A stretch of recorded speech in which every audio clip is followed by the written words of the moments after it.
हमारे साथ हैं डॉक्टर नीतीश प्रियदर्शी। इन्वायरमेंट को लेकर लगातार काम करते रहे हैं, रिसर्च करते रहे हैं, साथ ही साथ यूनिवर्सिटी में जियोलॉजी एक्सपर्ट के तौर पे भी यहाँ पे योगदान देते हैं। इनसे सीधे बातचीत करते हैं। सर, यहाँ पानी को लेकर क्या जो है ग्राउंड वाटर क्यों नीचे जा रहा है, और सबसे बड़ी बात है कि कितनी बड़ी चुनौती है, कैसे उसको रिचार्ज किया जा सकता है, सरकार को क्या करना होगा इसके लिए? देखिए, जहां तक ग्राउंड वाटर नीचे जाने की बात है वो पहले भी जाता था, लेकिन पहले वो जाता था मई वगैरह में। अब ये ट्रेंड शुरू हो गया है आपको फरवरी से ही। ये एक खतरनाक ट्रेंड शुरू हो गया है और उसका सबसे बड़ा कारण है कि जो ताबड़तोड़ हम डीप बोरिंग करते जा रहे हैं, भूमिगत जल का अत्यधिक दोहन कर रहे हैं और हम खुले स्थान को कंक्रीट से ढकते जा रहे हैं, हरियाली हटाते जा रहे हैं, तालाबों को ढकते जा रहे हैं, नदियों को अतिक्रमण कर रहे हैं, तो पानी नीचे जाएगा कहां से?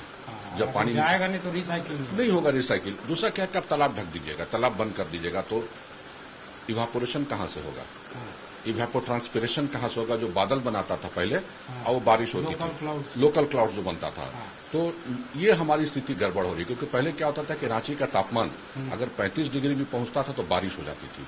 अब वो नहीं हो रहा है। और दूसरा क्या है कि बारिश नहीं होने की वजह एक और है कि रांची शहर अर्बन हीट आइलैंड इफेक्ट में आ गया है, क्योंकि जो शहर गर्म हो रहा है तो बादल जो भी आ रहे हैं उसको ठेल के वो शहर के बाहर कर दे रहा है, इसलिए रांची के बाहर बारिश हो जाती है, शहर में नहीं हो रही है, जिसके चलते पानी हमको नहीं मिल रहा। जो पानी नहीं मिलेगा तो भूमिगत जल कहां से रिचार्ज होगा? अच्छा, ऑल्टीट्यूड को लेकर भी कुछ इशू है क्या? जैसे हाई ऑल्टीट्यूड स्टेट है ये, ऊंचा है, लोकेटेड जो है इसका लोकेशन ऊंचा है, तो रॉक्स के नीचे जो डिपॉजिट है पानी वगैरह का वो कम। देखिए, आप हाई अल्टीट्यूड है तो ये अंडुलेटिंग टोपोग्राफी है, उबड़ खाबड़ टोपोग्राफी है। तो क्या होता है, जो बारिश का पानी होता है लगभग 55 से 65% जो जल है वो सरफेस रन ऑफ के रूप में बह के निकल जाता है। ठीक है, वो नीचे नहीं जाता जैसे मैदानी क्षेत्र में होता है। क्योंकि तो रॉकी टेरेन है। रॉकी टेरेन भी है। अच्छा, रॉकी टेरेन होने पानी सब ऊपर बह के निकल गया, ढाल बना हुआ है इसका दक्षिण की तरफ, तो रांची का पानी सारा कुछ बहते हुए निकल जाता है, हम उसको रोक नहीं पाते हैं।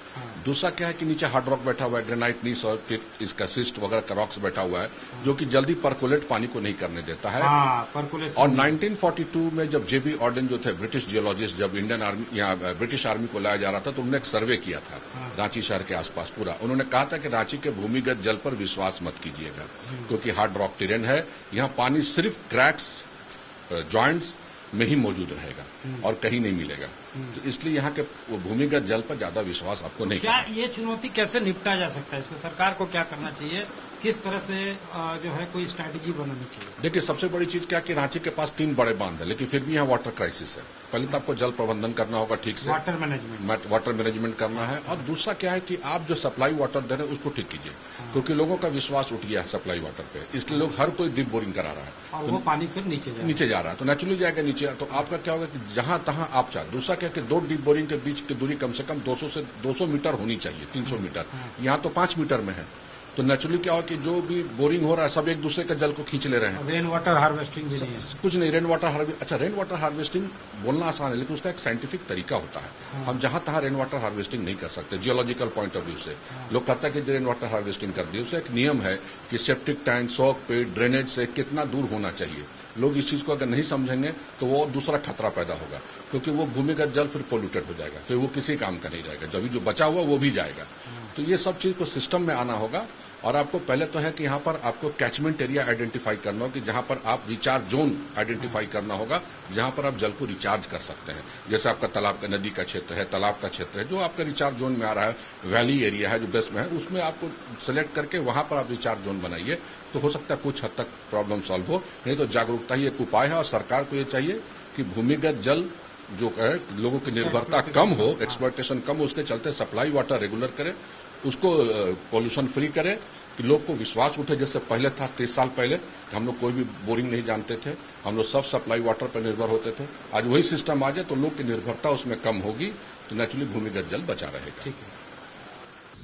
वाटर क्राइसिस एक ऐसी समस्या है जिसको एड्रेस किया कैसे जाए, इसको लेकर लगातार चर्चाएं होती हैं, लेकिन ले दे के बात यही निकल के आती है कि रेन वाटर हार्वेस्टिंग किया जाए, वाटर की रिसाइकलिंग की जाए, लेकिन वो भी कैसे करना है, उसका सही तरीका क्या है, ये नहीं हो पाता है, जिसके वजह से साल दर साल पानी की समस्या बढ़ते जा रही है। इस वक्त हम एक ऐसे शख्स के साथ हैं जो इसमें ही रिसर्च करते हैं, और एक इनकी संस्था है जो वाटर क्राइसिस के लिए ही साइंटिफिक तरीके से काम करती है। उसका नाम एक्वालाइन भुंगरू है। भुंगरू डीटी के नाम के ऊपर है, यानी लॉर्ड शिवा जो है उनका ही एक इनकारनेशन है। और ये हैं राजा बागची जी, इनसे आपको मिलवाते हैं। आप देख सकते हैं चारों तरफ किस तरह से कंक्रीटाइजेशन हो गया है, यानी जमीन के अंदर पानी जाने का कोई रास्ता नहीं है। और हर जगह देखिए, एक तो ऊपर से सूर्य की तपिश, ऊपर से अगर पानी की किल्लत हो तो जीवन कितना मुश्किल हो सकता है, इसका अंदाजा लगाया जा सकता है। राजा जी, ये बताइए कैसे आप लोग काम करते हैं, किस तरह की चुनौतियां होती हैं और पानी की समस्या से कैसे निपटा जाए। कई तरह से आप लोगों को रिकॉग्निशन भी मिला है, नीति आयोग की तरफ से भी, अलग अलग जगहों से। हाँ, नीति आयोग से भी मिला है और यूएन का फूड एंड एग्रीकल्चरल ऑर्गेनाइजेशन ने भी हमें रिकॉग्नाइज्ड किया है जे one of the best water conservation technology from India उस साल के लिए।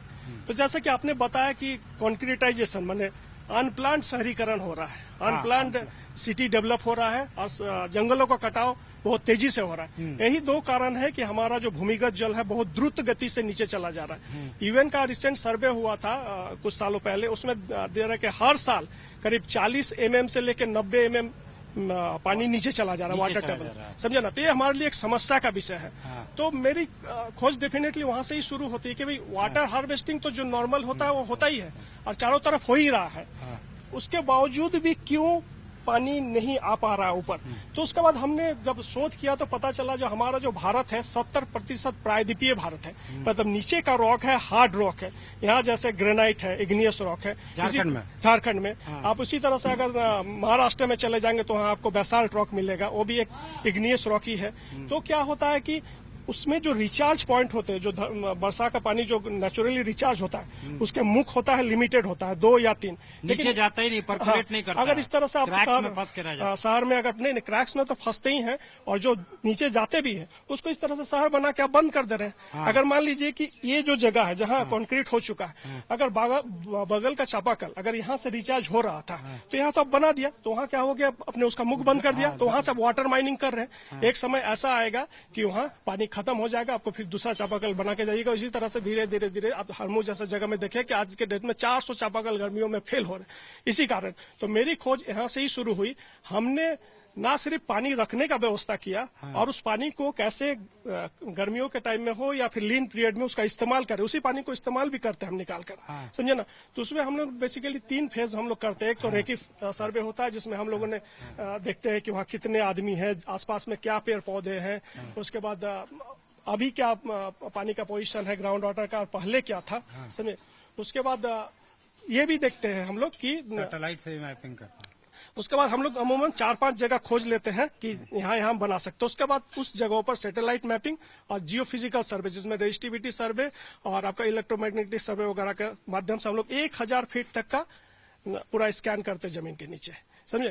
और उसमें हमें सारा पता चल जाता है कहाँ हार्ड रॉक है, कहाँ सॉफ्ट रॉक है, कहाँ वेदर्ड जोन है, कहाँ हीरा है, कहाँ मोती है, पूरा स्ट्रक्चर हमें पता चल जाता है। तो उसी में से हम लोग निकालते हैं कि एक हंगरी स्ट्राटा जहाँ पानी को रख सकते हैं। पानी आप हर जगह नहीं रख सकते, एक पॉकेट होता है जिसको साइंटिफिकली उसको एक्वाफर्स बोला जाता है। तो उस एक्वाफर्स को हम लोग खोज के निकालते हैं और उसी में से फिर अगले ये में हम लोग सिस्टम डेवलप करके उसका बोर करके उस एक्वाफर तक पहुंचते हैं। मान लीजिए कि 400 फीट के अंदर हमें एक एक्वाफर मिला या 600 फीट में मिला, तो हम लोग 600 फीट तक जाते हैं और उस रेन वाटर को वहां ले जाकर पहुंचाते हैं और इस तरह से सुरक्षित रखते हैं कि वो बह के कहीं नहीं चला जाए। मतलब टाइनी ड्रॉपलेट्स में कन्वर्ट करके सोचिए कि उसके कणों के अंदर पुश करते करते बिना सिंटेक्स का जमीन के अंदर 1 एकड़ लैंड में हम लोग सिंटेक्स की तरफ टैंक बना देते हैं। तो बरसात में वो पानी जमा होता है वहां, फिर जब लीन पीरियड में फिर इस्तेमाल होता है, फिर बरसात में भर जाता है, तो साइकिल मेंटेन हो जाता है। आजकल क्या हो रहा है कि जमीन से खाली हम लोग दोहन कर रहे हैं, पानी सिर्फ निकाल रहे हैं, साइकिल मेंटेन नहीं कर रहे, इसलिए चापाकल सूख जा रहा है। लेकिन हमारा ये प्रोसेस अगर चला तो साइकिल मेंटेन रहेगा, पानी की दिक्कत नहीं आएगी। जहां जहां भी हम लोगों ने काम किया करीब 1-1 करोड़ लीटर हर साल पानी हम लोगों ने लगभग बचाया, समझे। 1-1 करोड़ लीटर पानी अगर बचा रहे हैं और नेचुरल सिंटेक्स अगर अंदर बना रहे हैं, ग्राउंड के अंदर हजार जो है फीट नीचे जाकर स्कैन करके कि कहाँ स्कोप हो सकता है, कौन सा पॉकेट हो सकता है। तरीका सिर्फ एक ही है कि वाटर को बचाया जाए, वाटर को कंजर्व किया जाए और अनसाइंटिफिक एक्सप्लॉयटेशन जो है उसको बंद किया जाए। तो राजा बागची साफ तौर से कहते हैं कि इसके लिए साइंटिफिक वे में चलना होगा। अगर हार्वेस्टिंग भी की जा रही है या रिसाइकलिंग पानी की हो रही है तो उसके लिए साइंटिफिक तरीका अडॉप्ट करना पड़ेगा और यही जो है ऑर्डर ऑफ द डे है, इसी तरीके से पानी को बचाया जा सकता है। और पानी अगर बचा तभी जीवन बचेगा, नहीं तो सब कुछ पानी के बिना सूना सूना सा हो जाएगा। कैमरामैन राकेश तिवारी के साथ सत्यजीत कुमार, रांची, आज तक।